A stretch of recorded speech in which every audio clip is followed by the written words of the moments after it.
ಇವತ್ತು ಇಲ್ಲಿ flower show ನಡೀತಿದೆ. ತುಂಬ ಚೆನ್ನಾಗಿದೆ. ಎಲ್ಲ ಜನಗಳು ತುಂಬ ಬಂದು ತುಂಬ ಕ್ರೌಡ್ ಇದೆ ನೋಡಲಿಕ್ಕೆ. ಆದರೆ ಅರೇಂಜ್ಮೆಂಟ್ಸ್ ಎಲ್ಲ ತುಂಬ ಚೆನ್ನಾಗಿ ಮಾಡಿದ್ದಾರೆ. ನಿಜ ನಾವು ಮನೇಲಿ ಇಷ್ಟೊಂದೆಲ್ಲ ಇರುತ್ತೆ ಅಂತ ಅಂದ್ಕೊಂಡಿರಲಿಲ್ಲ. ಆದರೆ ಇಲ್ಲಿಗೆ ಬಂದ ಮೇಲೆ ಇಷ್ಟು ಚೆನ್ನಾಗಿದೆ ಅಂತ ಇವಾಗಲೇ ಗೊತ್ತಾಗಿದ್ದು.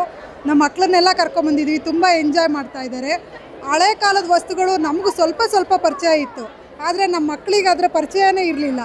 ಈಗ ಇದನ್ನೆಲ್ಲ ನೋಡಿ ನಮ್ಮ ಮಕ್ಕಳು ಕೇಳ್ತಾ ಇದ್ದಾರೆ, ಇದೇನಮ್ಮ ಅಂತ. ಇದನ್ನು ನೀನು ನೋಡಿದ್ಯಾ ಅಂತ. ಕೆಲವೊಂದೆಲ್ಲ ನಾವು ಸ್ವಲ್ಪ ನೋಡಿದ್ವಿ, ಗೊತ್ತಿರೋದನ್ನು ನಾವು ಹೇಳಿದ್ವಿ. ಆಮೇಲೆ ಗೊತ್ತಿಲ್ಲದಿರೋದನ್ನೆಲ್ಲ ನಾವು ಆ ವಸ್ತುಗಳನ್ನು ತೋರಿಸ್ಬಿಟ್ಟು ಅವ್ರಿಗೆ ಎಕ್ಸ್ಪ್ಲೈನ್ ಮಾಡಿದ್ವಿ. ತುಂಬ ಚೆನ್ನಾಗಿದೆ. ಹೋದ ವರ್ಷಕ್ಕೆ ಕಂಪೇರ್ ಮಾಡಿದ್ರೆ ಈ ವರ್ಷ ತುಂಬ ಚೆನ್ನಾಗಿದೆ. ಕ್ರೌಡು ಅಷ್ಟೇ ಚೆನ್ನಾಗಿದೆ. ಆಮೇಲೆ ವಸ್ತುಗಳೆಲ್ಲ ತುಂಬ ಚೆನ್ನಾಗಿ ಅರೇಂಜ್ಮೆಂಟ್ ಮಾಡಿದ್ದಾರೆ. ಫ್ಲವರ್ ಶೋ ಅಂತೂ ತುಂಬ ಚೆನ್ನಾಗಿದೆ. ನನಗೆ ತಿಮ್ಮಕ್ಕಂದು ಮತ್ತು ಇಲ್ಲಿ ಶಾರದೆ ಇದು ಮಾಡಿದಾರಲ್ಲ, ಅದು ತುಂಬ ಇಷ್ಟ ಆಯಿತು. ನನ್ನ ಹೆಸರು ಕವಿತಾ ಅಂತ, ಹಿರೇಮಗಳೂರು.